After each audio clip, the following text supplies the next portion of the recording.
that they used to, you know, the Italians brought over money, and they used to go to the banks and exchange it into U.S. money. Right, right. But this was all counterfeit. Right. In other words, if he bought 100 liras, which should have been $100, say, right, he used to buy them for $5. So naturally, he would make 95% of profit, but it was all counterfeit. And he used to go to the bank and exchange it in his work clothes because he knew the rackets, you know. Right, right. He's not going to walk in there with a suit, and you know. Right. He's a working man, just so they used to exchange the money. So one day they unloaded a flour ship, you know, all flour. Yep, yep. And he had black hair, blacker than yours, and he was all covered with flour, you know, his hair. And he went into a bank, and he says, "I got some money I would like to exchange." And the guy says to him, "Just a moment, please." He knew right away then he was famous. You understand what I mean? Mm-hmm. Yeah. So he didn't get excited. While the guy went in the back like to get someone, he walked out nice and easy. In the meantime, he kept looking behind a little bit. He saw two guys with derby hats. You know, they were detectives. Yep. He went into the building where he lived, went upstairs, and he told his wife, "Shut the door and don't open it for anything." He went right into the kitchen and washed all that flour off.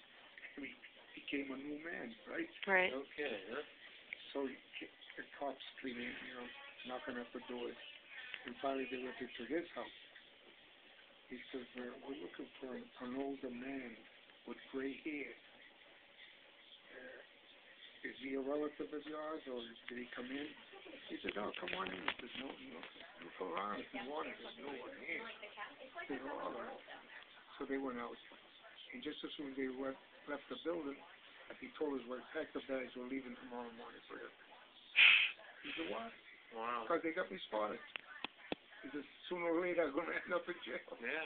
So they left. How did you find that story out? My father. No kidding. And who was that? My uncle. Your uncle. What was his name? John. Your Uncle John. Wow, no kidding. That's an amazing story. Now, when was that? About 1906. And this was down in New York? Yeah. And then what happened was that my father went back in 1904 to serve in the Army. Right. Or 1906, he served in the Army. In Italy. In Italy. And then the earthquake happened in 1908. Right. San Francisco? Yeah, no, in Sicily. Oh. San Francisco was 1906. Oh, okay. 100 years ago. Oh, that's right. They were having that. And he went and visited them. And he saw he had a little boy there. And another little boy that was born there. But he never went back to New York. You know, my uncle. Because they're singing him, you know. Right. But he kept his mouth shut. And they let him live. That's it. And with that money, he bought a piece of land, a house. Wow. Huh? It's a struggle. That's amazing. What a story.